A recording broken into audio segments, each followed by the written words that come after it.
So this is Tamar Rothenberg from Miami. Today we're going to talk about Parasha Pinchas. But my kids ask me, can you do it in English? Sometimes we don't understand everything that you say in Spanish. Of course, there's Spanish speakers as well. But they were raised here in North America. So because of this, the importance of this parasha, it talks about the legacy.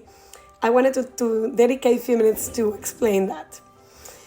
And I know that it's harder for me to say it in English, but I want to convey the main idea of this parasha that is beautiful.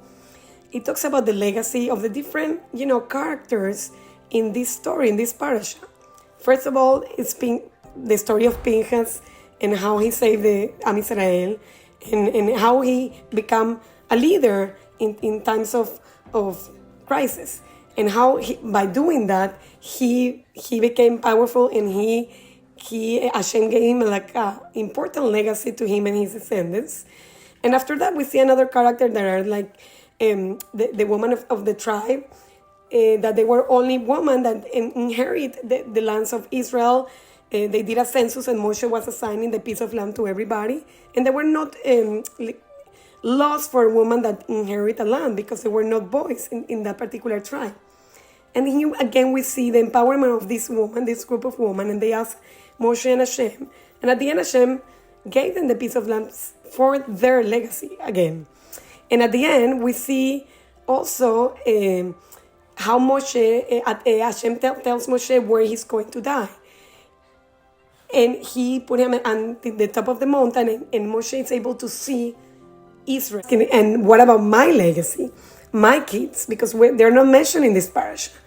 At the end, he said, well, you have to appoint a new leader. He was afraid of who is going to be the new leader, and we know that it's going to be Yeshua. And he actually named Yeshua as a new leader. And he actually understood that his legacy was not the biological legacy. It's about the legacy of giving his leadership to a new leader, and how this new leader was going to guide Israel from now on. It's so important, the legacy that we will have with our family, with our community. So at the end of the day, the message of this parasha is about the legacy, and it makes us think, what are the different situations that we can have a legacy? In my case, I had my father, and we were also three girls, and I had a lot of influence from my father and my grandfather that gave me a lot of the values and the Zionism that made me the person that I am today.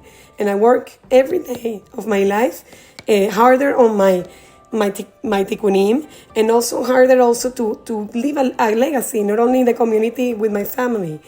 And I think part of the effort that I'm doing now is making this video in English for my kids, because they ask me, can you do it also in English, even if it's shorter?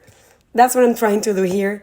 I hope you like it. So at the end, we're working on ourselves. We're minimizing ourselves, because we're working each and every day a little bit more to be better for something that is greater than ourselves. So with this, I wish you a Shabbat Shalom, and see you next week.